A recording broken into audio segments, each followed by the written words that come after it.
Kali ini kita akan ngebahas soal artritis gout. Mungkin kedengarannya sepele ya, tapi kondisi ini bisa nyiksa banget loh.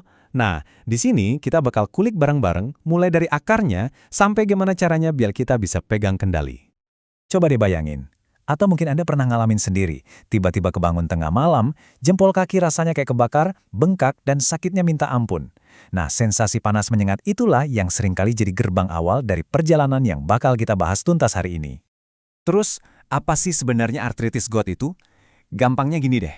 Bayangin di dalam sendi Anda itu ada tumpukan kristal super kecil yang tajamnya kayak jarum. Nah, kristal inilah namanya monosodium urat atau MSU yang jadi biang kerok peradangan hebat dan rasa sakit yang luar biasa itu. Oke, yuk kita bedah lebih dalam lagi.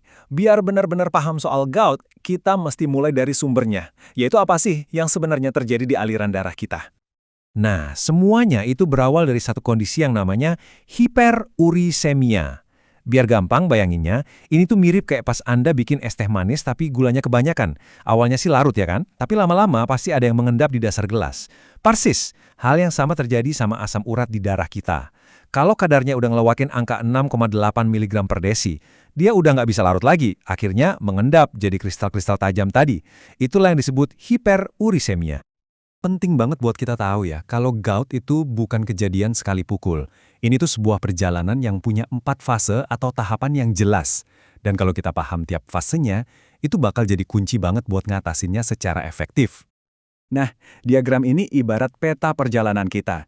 Coba lihat deh, semuanya itu dimulai dari bawah, dari hiperurisemia yang nggak terkontrol. Ini nih yang jadi mesin penggerak dari fase 1 sampai fase 4. Yuk kita lihat satu persatu setiap pemberhentian di perjalanan ini. Fase pertama ini bisa kita sebut fase senyap. Di tahap ini, kadar asam urat Anda sebenarnya udah tinggi, udah ngelewatin batas aman, tapi Anda sama sekali nggak ngerasain apa-apa. Nggak ada nyeri, nggak ada bengkak. Ini fase yang penting banget buat kita sadari, karena meskipun tanpa gejala, kristal-kristal itu bisa jadi udah mulai terbentuk diam-diam. Nah, terus datanglah fase kedua, ini yang paling terkenal, serangan akut.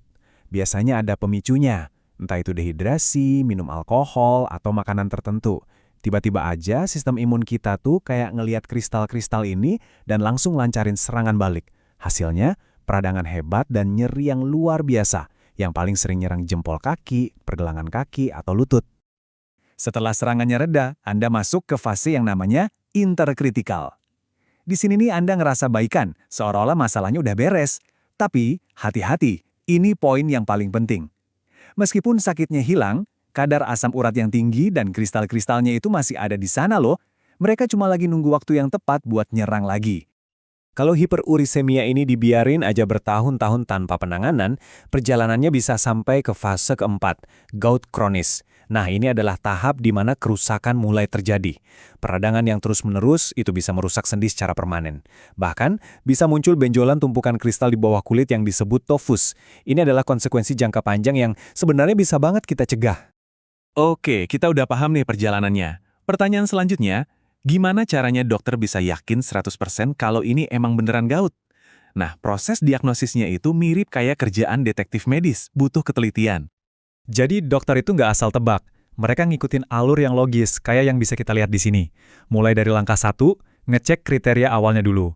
Kalau perlu bukti yang lebih kuat, mereka lanjut ke langkah 2, yaitu nyari bukti kristalnya langsung. Kalau kristalnya nggak ketemu juga, baru deh mereka pakai sistem skor di langkah 3, buat ngumpulin semua petunjuk yang ada. Terus petunjuk apa aja sih yang mereka kumpulin? Ya, mereka bakal lihat sendi mana aja yang kena. Apakah di jempol kaki yang khas itu? Terus gimana karakteristik serangannya? Sakitnya separah apa? Munculnya secepat apa?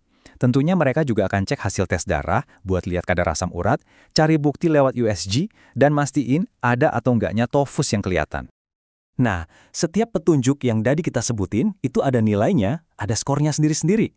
Dokter bakal jumlahin semua skor itu, kalau totalnya mencapai 8 atau lebih, diagnosis gout bisa dipastikan dengan sangat yakin. Jadi ingat-ingat ya, angka kuncinya itu 8. Oke, kita udah tahu apa itu gout dan gimana cara diagnosisnya. Sekarang kita masuk ke bagian yang paling penting, bagian di mana kita bisa ambil kendali. Gimana cara ngelolahnya? Jawabannya ada di gaya hidup kita. Disinilah peran Anda jadi besar banget. Coba lihat deh tabel panduan diet ini, jelas banget kan? Di kolom yang dihindari, itu ada biang keladi utamanya. Jeroan, sirup fruktosa tinggi, dan alkohol yang berlebihan.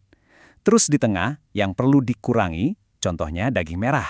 Nah, yang paling penting itu ada di kolom kanan, yang dianjurkan. Perbanyak minum susu rendah lemak, dan pastinya sayur-sayuran. Ini semua terbukti bisa bantu ngontrol kadar asam urat. Selain ngatur makan, ada 3 pilar penting lainnya nih. Pertama, hidrasi. Jangan sepelekan minum air putih ya. Dehidrasi itu pemicu besar serangan GOUT, jadi pastiin asupan cairan cukup. Kedua, olahraga yang rutin. Gak usah yang berat-berat, aerobik sedang aja udah bagus banget buat bantu kontrol berat badan dan metabolisme. Dan yang ketiga, tentunya berhenti merokok. Ini penting buat kesehatan kita secara menyeluruh. Oke, sekarang kita bakal bongkar satu mitos besar yang sering banget bikin orang salah kaprah. Banyak yang ngira kalau semua makanan yang kaya purin itu jahat, termasuk beberapa jenis sayuran. Nah, ayo kita luruskan sama-sama. Ini dia nih kuncinya. Di satu sisi, kita punya purin dari hewan, kayak daging merah.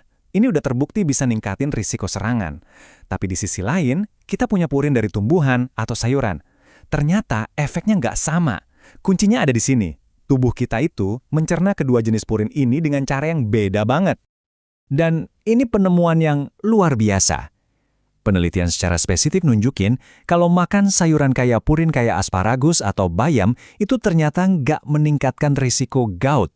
Malah bisa jadi punya efek melindungi tubuh kita. Jadi nggak ada lagi alasan buat takut makan sayur ya. Baik, udah banyak banget yang kita bahas. Biar lebih nempel, yuk kita rangkum jadi beberapa pesan kunci yang penting buat diingat. Jadi, ada 4 poin penting yang wajib kita catat dari pembahasan kali ini. 1. Gout itu sebuah perjalanan dengan beberapa fase, bukan cuma kejadian sesaat. 2. Diagnosis yang akurat itu jadi kunci utama. 3. Anda punya kekuatan buat ngontrol ini semua lewat gaya hidup. Dan 4. Ini yang paling sering salah kaprah. Sayuran itu kawan, bukan lawan. Nah, dengan semua informasi ini, Anda sekarang punya bekal pemahaman. Dan pengetahuan itu adalah kekuatan, apalagi kalau menyangkut kesehatan kita sendiri. Pertanyaannya sekarang simpel. Setelah tahu semua ini, apa langkah Anda selanjutnya?